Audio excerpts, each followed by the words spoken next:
बिस्मिल्लाहिर्रहमानिर्रहीम। अब पढ़ते हैं वेंट्रिकुलर सेप्टल डिफेक्ट, यानी कि दोनों वेंट्रिकल के दरमियान जब इसकी सेप्टम में क्या हो जाए, एक डिफेक्ट आ जाए, उसको हम क्या कहेंगे, वेंट्रिकुलर सेप्टल डिफेक्ट। और इसकी वजह से फिर हमारे लेफ्ट वेंट्रिकल से राइट वेंट्रिकल में ब्लड जाता है, क्योंकि लेफ्ट वेंट्रिकल में ब्लड के प्रेशर हाई होते हैं जबकि राइट वेंट्रिकल में लो होता है। इसी ही अब फिर इसकी डेवलपमेंट के बारे में कुछ बातें की गई। वो क्या कहते हैं कि जब इस सिम्पटम की डेवलपमेंट होती है तो यहाँ पर एक चीज़ बन जाती है जिसको एंडोकार्डियल फ्यूजन कहते हैं। तो इससे नीचे एक पार्ट आता है जो मेम्ब्रेनस पार्ट होता है, और यहाँ नीचे जहाँ पर एपेक्स है, यहाँ से एक पार्ट स्टार्ट हो जाता है हार्ट की, वो ऊपर की तरफ जाता है। ये क्या हो जाता है, ये एक मस्कुलर पार्ट होता है। फिर बीच में ये दोनों मिल जाते हैं, तो ऊपर वाला मेम्ब्रेनस पार्ट रह जाता है, नीचे वाला मस्कुलर पार्ट रह जाता है। लेकिन फ्यूजन के साथ जो पार्ट हो जाता है, जो पार्ट होता है जिसको बेस ऑफ द सेप्टम कहते हैं, वेंट्रिकुलर सेप्टम कहते हैं, वो सबसे आखिरी पार्ट होता है ताकि वो डेवलप हो जाए।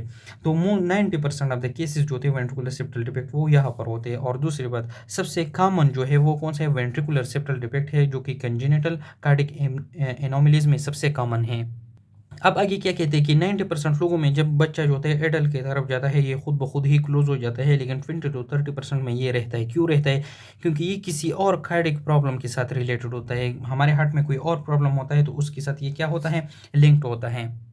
अब फिर इसकी मॉर्फोलॉजी के बारे में बताएं, तो मॉर्फोलॉजी के बारे में पहले ये बात करते हैं कि जो वेंट्रिकुलर सेप्टल डिफेक्ट है, ये स्मॉल भी हो सकता है और इतना लार्ज भी हो सकता है कि सारा का सारा जो इंटरवेंट्रिकुलर सेप्टम है या वॉल है, इसको इफेक्ट कर सकता है। इसी ही फिर आगे क्या कहते हैं कि यहाँ से ब्लड जो होता है from left ventricle to right ventricle shift होता है। इसी ही तो इस वजह से हमारे right side of the heart पर प्रेशर बढ़ जाता है, जिसकी वजह से हमारे right side of the heart जो होता है वो उसके हाइपरट्रॉफी होती है, वो साइज में इंक्रीज हो जाता है। इसी ही क्योंकि ये जो होता है ज़्यादा ब्लड पंप करता है, क्योंकि लेफ्ट साइड से भी आता है और खुद इससे भी जो राइट आर्टरियम से आता है वो भी पुश करता है ये।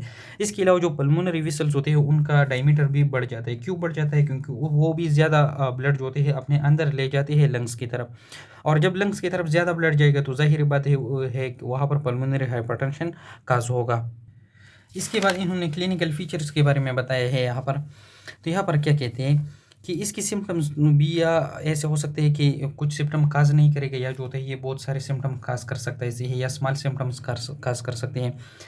कि half of the ventricular septal defect जो होता है वो मस्कुलर पार्ट में होता है, सही है, जो कि खुद ब खुद ही ठीक हो जाते हैं जब बंदा जो होता है इन्फेंसी से चाइल्डहुड में जाता है, सही है। लेकिन जब अगर ये डिफेक्ट बहुत ज़्यादा हो, लार्जर हो, फिर ये क्या करेगा? हाँ, जाहिर बात है, अभी हमने पढ़ा कि ये left side of the heart से right side of the heart में ब्लड को फ्लो कर देता है, लेफ्ट टू राइट शंट करता है, जिसकी वजह से पल्मोनरी हाइपरटेंशन होगा और कंजेस्टिव हार्ट फेलियर होगा, सही है। जब पल्मोनरी हाइपरटेंशन प्रोग्रेस करेगा तो ये हमने ऑलरेडी पढ़ा हुआ है कि वो क्या करता है, शंट को रिवर्स करता है, फिर लेफ्ट से राइट के बजाय राइट टू लेफ्ट शंट काज कर देते हैं। और जिस तरह आर्टरियल सेप्टल डिफेक्ट में भी रिवर्सल ऑफ द शंट होता था, यहाँ पर उससे ही बहुत क्विकली होता है, पहले होता है, इसलिए यहाँ पर सर्जिकल प्रोसीजर जो होते हैं बहुत जल्द करनी चाहिए। और अगर लार्जर की बजाय ये यहाँ पर ये स्मॉल साइज डिफेक्ट हो, या स्मॉल साइज हो या मीडियम साइज डिफेक्ट हो, सही है, ये जो वेंट्रिकुलर सेप्टल डिफेक्ट है, तो फिर क्या होगा, इसके थ्रू जो ब्लड जाएगा वो जेट की तरह होगा, यानी कि वो टर्बुलेंट फ्लो करेगा, जिसकी वजह से हमारे जो राइट वेंट्रिकल होगा उसकी वो एंडोथीलियल डैमेज करेगा, यानी कि उसके वॉल्स को ये डैमेज करेगा, सही है। एज अ रिजल्ट क्या होगा, एंडोकार्डाइटिस होगा, इन्फेक्टिव एंडोकार्डाइटिस होगा, तो ये भी बहुत खतरनाक है। इसके बाद आ जाते हैं पेटेंट डक्टस आर्टेरोसिस। तो इसमें पहले डक्टस आर्टेरोसिस के बारे में बताया, सही है। इसके बारे में क्या कहते हैं कि ये एक कनेक्शन होता है जो निकलता है पल्मोनरी ट्रंक से, सही है, पल्मोनरी ट्रंक से नहीं बल्कि लेफ्ट पल्मोनरी आर्टरी से, सही है, और ये जाकर हमारा जो आयोटा होता है उससे कनेक्ट हो जाता है just before starting of subclavian artery. ये कनेक्शन क्यों ज़रूरी होता है यहाँ पर? ये इसलिए ज़रूरी होता है क्योंकि इंट्रायूटेराइन लाइफ के दौरान जो बेबी होते हैं उसकी लंग्स फंक्शनल नहीं होती, और मदर जो होते हैं वो ऑक्सीजनेटेड ब्लड भेजती है थ्रू प्लेसेंटर सर्कुलेशन इस हार्ट को, बच्चे के हार्ट को, सही है। तो यहाँ पर ये जो पल्मोनरी आर्टरी है, लेफ्ट पल्मोनरी आर्टरी, ये with skipping of the lungs इसको डायरेक्टली भेज देते हैं आयोटा में, ताकि ये जो बेबी की बॉडी है उसमें स्प्रेड हो जाए और उसकी मेटाबॉलिक नीड पूरा कर सके।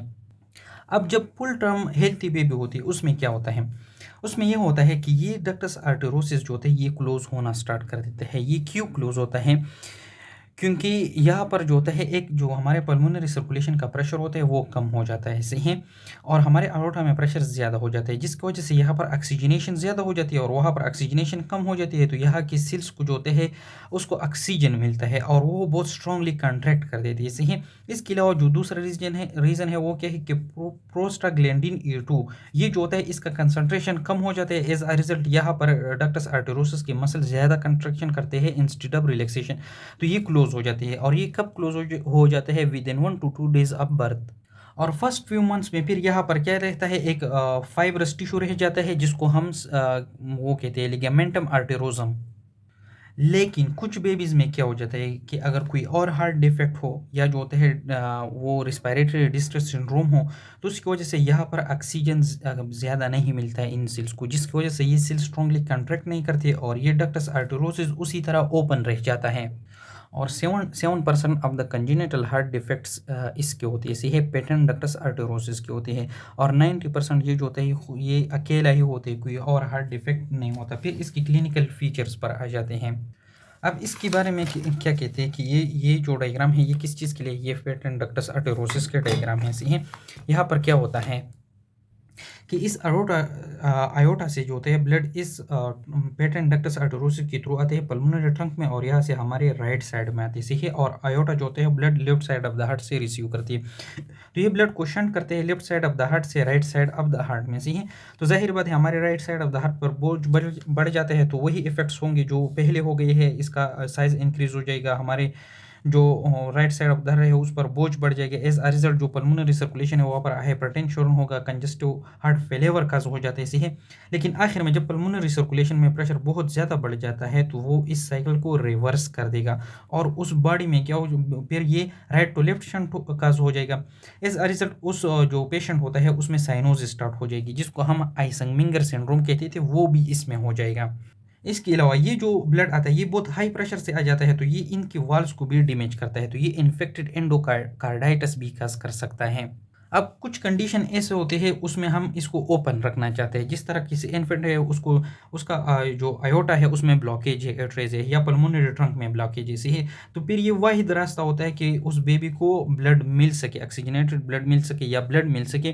तो इसलिए उसको हम क्या देते हैं, प्रोस्टाग्लैंडिन ई दे हैं ताकि ये ज़्यादा से ज़्यादा कंट्रैक्ट ना कर सके, ये रिलैक्स्ड रहे और वो क्या करे, ये ओपनिंग हम इस तरह वाइड रहे और उस बच्चे को पेशेंट को ब्लड मिलता रहे, सही है। यानी कि सिस्टमिक या पल्मोनरी सर्कुलेशन को ब्लड पहुंचता रहे। अल्लाह हाफिज़।